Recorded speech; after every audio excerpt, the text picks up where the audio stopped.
ಎಲ್ಲರಿಗೂ ನಮಸ್ಕಾರಗಳು. ಸ್ಮಿತಾಸ್ ಮ್ಯಾಜಿಕ್ ಹ್ಯಾಂಡ್ಸ್ಗೆ ನಿಮಗೆಲ್ಲರಿಗೂ ಸ್ವಾಗತ. ನೋಡಿ, ಇವತ್ತು ನಾನು ನಿಮಗೆ ಶಿವನಿಗೆ ಪ್ರಿಯವಾದ ತೆಂಗಿನಕಾಯಿಯ ದೀಪಾರಾಧನೆ ತಿಳಿಸ್ಕೊಡ್ತಾ ಇದ್ದೇನೆ. ಈ ಅಧಿಕ ಮಾಸದಲ್ಲಿ ನಾವು ಈ ಒಂದು ದೀಪಾರಾಧನೆ ಮಾಡುವುದು ತುಂಬಾ ಶುಭಕರ ಅಂತಲೇ ಹೇಳ್ಬೋದು. ಇದು ಏನಪ್ಪ ಅಂತಂದರೆ ದಾರಿದ್ರ್ಯ ನಿವಾರಣೆ ಆಗಿರ್ಬೋದು, ಮನಃಶಾಂತಿ, ಪಾಪಕ್ಷಯ, ಜೊತೆಲಿ ನಾವು ಶಿವನ ಅನುಗ್ರಹನೂ ಕೂಡ ಹೆಚ್ಚಾಗಿ ಪಡಿತೇವೆ. ಅದಕ್ಕಿಂತ ಹೆಚ್ಚಾಗಿ ನಾವು ಶನಿದೋಷ ಕೂಡ ನಿವಾರಣೆ ಆಗುತ್ತದೆ ಈ ಒಂದು ದೀಪಾರಾಧನೆ ಮಾಡೋದ್ರಿಂದ. ನೋಡಿ, ಈ ದೀಪಾರಾಧನೆ ಮಾಡಲು ಸರಿಯಾದ ರೀತಿಯಲ್ಲಿ ಇರೋದಂಥ ಒಂದು ತೆಂಗಿನಕಾಯಿ ತೆಗೆದುಕೋಬೇಕು. ಅದನ್ನು ನೀವು ಪ್ರತಿ ಸೋಮವಾರ ಏನು ಮಾಡಬೇಕು ಅಂತಂದರೆ ಶಿವನ ಬಳಿ ಒಂದು ಸಂಕಲ್ಪ ಮಾಡಿಕೊಂಡು ಈ ಒಂದು ದೀಪ ಹಚ್ಚಬೇಕು. ಈ ಅಧಿಕ ಮಾಸದಲ್ಲಿ ಹಚ್ಚೋದಾದರೆ ನೀವು ಈ ಒಂದು ಈಗಾಗಲೇ ಒಂದು ವಾರ ಆಯಿತು, ಇನ್ನು 3 ವಾರಗಳಿವೆ. 3 ವಾರಗಳಲ್ಲಿ ಹಚ್ಬೋದು, ಮುಂದುವರ್ಸ್ಕೊಂಡು ಹೋಗಬಾರ್ದು ಅಂತಲ್ಲ. ಅಧಿಕ ಮಾಸದಲ್ಲಿ ನೀವು ಪ್ರಾರಂಭ ಮಾಡುವುದು ತುಂಬಾ ಒಳ್ಳೆಯದು. ಅದರಲ್ಲೂ ಈಗ ನೀವು 16 ಸೋಮವಾರ ವ್ರತವನ್ನು ಕೂಡ ಮಾಡ್ತಾ ಇರ್ತೀರಿ. ಅದರಲ್ಲಿ ನೀವು ಈ ಒಂದು ದೀಪಾರಾಧನೆ ಮಾಡೋದ್ರಿಂದ ನೀವು ಹೆಚ್ಚಿನ ಕೃಪೆ ನಿಮಗೆ ಸಿಗ್ತಾ ಹೋಗುತ್ತದೆ. ತುಂಬ ವಿಶೇಷವಾದದ್ದು ಈ ಒಂದು ತೆಂಗಿನಕಾಯಿ ದೀಪಾರಾಧನೆ ಮಾಡುವಂಥದ್ದು. ಈ ತೆಂಗಿನಕಾಯಿ ದೀಪವನ್ನು ಏನು ಮಾಡಬೇಕಂತಂದರೆ, ನಾವು ಶಿವನ ಮುಂದೆ ಸಂಕಲ್ಪ ಮಾಡ್ಕೊಂಡು ನಂತರದಲ್ಲಿ ಸಂಜೆ ಸಮಯದಲ್ಲೇ ಮಾಡಿ. ಆದಷ್ಟು ಬೆಳಗ್ಗೆನೂ ಮಾಡ್ಬೋದು, ಸಂಜೆನೂ ಮಾಡ್ಬೋದು. ಆದರೆ ನಾವು 16 ಸೋಮವಾರ ವ್ರತ ಮಾಡುವಂಥದ್ದು ಸಂಜೆ ಆಗಿರುತ್ತದೆ. ಹಾಗಾಗಿ ಆ ಒಂದು ಸಮಯದಲ್ಲಿ ಮಾಡ್ಬೋದು. ಅದನ್ನು ಮಧ್ಯದಲ್ಲಿ ಸರಿಯಾದ ರೀತಿಯಲ್ಲಿ ಕಟ್ ಮಾಡಿ, ಅದನಂತರ ಅದಕ್ಕೆ ಅರಿಶಿಣ ಕುಂಕುಮವನ್ನು ಹಚ್ಚಿ ಬಿಲ್ವ ಪತ್ರೆಯಿಂದ ನೀವು ಒಂದು ಅಲಂಕಾರ ಮಾಡಬೇಕು. ಹೂವು, ಬಿಲ್ವ ಪತ್ರೆ ಎಲ್ಲನೂ ಕೂಡ ಅಲಂಕಾರ ಮಾಡಿ, ಆಮೇಲೆ ಹಾಗೆ ಗೆಜ್ಜೆ ವಸ್ತ್ರವನ್ನು ಸಹ ನಾವು ಹಾಕಬೇಕಾಗುತ್ತದೆ. ಅದರ ನಂತರದಲ್ಲಿ ಇದರ ಒಳಗೆ ನಾವು ಕೊಬ್ಬರಿ ಎಣ್ಣೆ ಬಿಟ್ಟು ಬೇರೆ ಏನೂ ಹಾಕೋದಕ್ಕೆ ಹೋಗಬೇಡಿ. ತುಪ್ಪವನ್ನು ಹಾಕ್ಬೋದು, ಕೊಬ್ಬರಿ ಎಣ್ಣೆ ಇವೆರಡರಲ್ಲೇ ನೀವು ಹಾಕಬೇಕಾಗುತ್ತದೆ. ಎಳ್ಳೆಣ್ಣೆ ಹಾಕ್ಬೋದು, ದೇವ್ರಿಗೂ ಕೂಡ ಶ್ರೇಷ್ಠವಾದದ್ದೇ. ಆದರೆ ತೆಂಗಿನಕಾಯಿ ದೀಪಾರಾಧನೆ ಏನಾಗುತ್ತೆ ಅಂದರೆ, ದೀಪ ಎಲ್ಲ ಹಚ್ಚಿದ ನಂತರದಲ್ಲಿ ನೀವು ಅದನ್ನು ಹಸುಗಳಿಗೆ ಕೊಡ್ತಾ ಇರ್ತೀರಿ. ಹಾಗಾಗಿ ಅದರ ಒಂದು ಹಿತದೃಷ್ಟಿಯಿಂದ ನಾವು, ಆರೋಗ್ಯದ ದೃಷ್ಟಿಯಿಂದ ನಾವು ಆದಷ್ಟು ಕೊಬ್ಬರಿ ಎಣ್ಣೆ ತುಪ್ಪವನ್ನು ಬಳಸಬೇಕು. ಆಮೇಲೆ ಕೊಬ್ಬರಿ ಎಣ್ಣೆ ತುಪ್ಪ ಇನ್ನೊಂದು ಏನಪ್ಪ ಅಂತಂದರೆ, ನಾವು ಏನು ಅಂದ್ಕೊಳ್ತೀವೋ ಅದು ನಮಗೆ ಬೇಗನೆ ಸಂಕಲ್ಪ ಈಡೇರ್ತಾ ಹೋಗುತ್ತದೆ. ಹಾಗಾಗಿ ನಾವು ಆ ಒಂದು ಕೊಬ್ಬರಿ ಎಣ್ಣೆ ಮತ್ತು ಎಳ್ಳೆಣ್ಣೆಯನ್ನು ಇದು ತುಪ್ಪವನ್ನು ಉಪಯೋಗಿಸ್ಕೊಳ್ಳೋದು ತುಂಬಾ ಒಳ್ಳೆಯದು.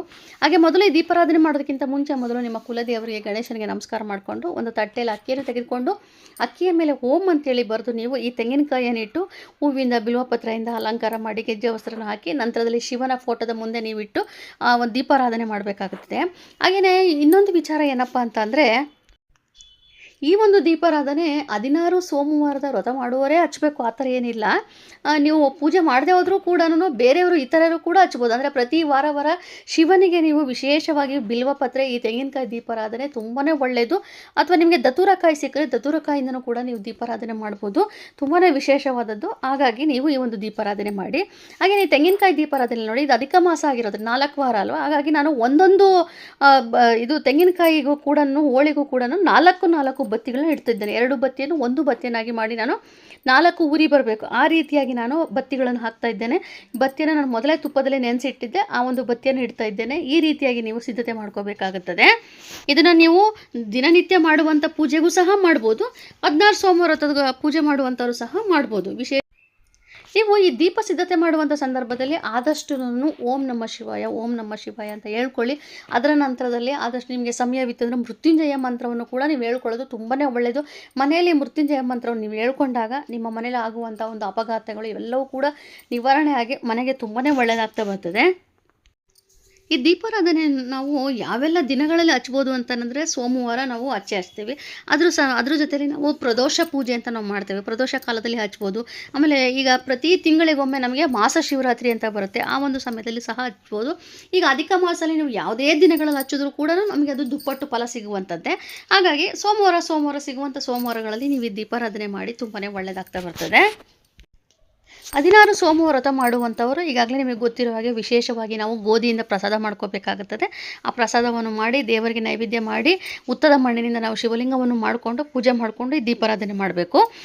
ನೀವು ಈಗ 16 ಸೋಮವಾರ ವ್ರತ ಮಾಡದೇ ಇರುವಂಥವರು ಶಿವನ ಫೋಟೋ ಇಟ್ಟು ಶಿವನ ಫೋಟೋಕ್ಕೆ ನೀವು ಬಿಲ್ವಪತ್ರೆ ಹೂವಿಂದ ಅಲಂಕಾರ ಮಾಡಿ, ಅಥವಾ ನಿಮ್ಮ ಮನೆ ಶಿವನ ವಿಗ್ರಹ ಇತ್ತು ಅಂತಂದರೆ ವಿಗ್ರಹಕ್ಕೂ ಕೂಡ ಪಂಚಾಮೃತ ಅಭಿಷೇಕವನ್ನು ಮಾಡ್ಕೋಬೋದು. ನಂತರದಲ್ಲಿ ಒಂದು ಹಣ್ಣು, ಹಾಲು ಇವೆಲ್ಲವನ್ನು ಕೂಡ ಪ್ರಸಾದವಾಗಿ ಇಟ್ಟು ನೀವು ಈ ಒಂದು ದೀಪಾರಾಧನೆ ಮಾಡ್ಬೋದು. ತುಂಬ ವಿಶೇಷವಾದದ್ದು. ಈ ದೀಪಾರಾಧನೆ ಮಾಡೋ ಸಂದರ್ಭದಲ್ಲಿ ದೀಪಾರಾಧನೆಯ ಕೆಳಗೆ ನೀವು ಒಂದು ರಂಗೋಲಿಯನ್ನು ಹಾಕಿ 11 ಶಿವಲಿಂಗವನ್ನು ಚಿತ್ರವನ್ನು ಬರೆದು ಅದರ ಮೇಲೆ ನೀವು ಈ ಒಂದು ದೀಪಾರಾಧನೆ ಮಾಡುವುದು ತುಂಬಾ ಒಳ್ಳೆಯದು. ಸೊ ಇವತ್ತು ನಾನು ನಿಮಗೆ ತಿಳಿಸ್ಕೊಟ್ಟಿರೋಂಥ ಮಾಹಿತಿ ನಿಮಗೆ ಇಷ್ಟವಾಗಿದ್ದಲ್ಲಿ ದಯವಿಟ್ಟು ಆದಷ್ಟು ಶೇರ್ ಮಾಡಿ, ಲೈಕ್ ಮಾಡಿ, ಕಮೆಂಟ್ ಮಾಡಿ, ಹಾಗೆಯೇ ಸಬ್ಸ್ಕ್ರೈಬ್ ಮಾಡ್ಕೊಳ್ಳಿ. Thank you.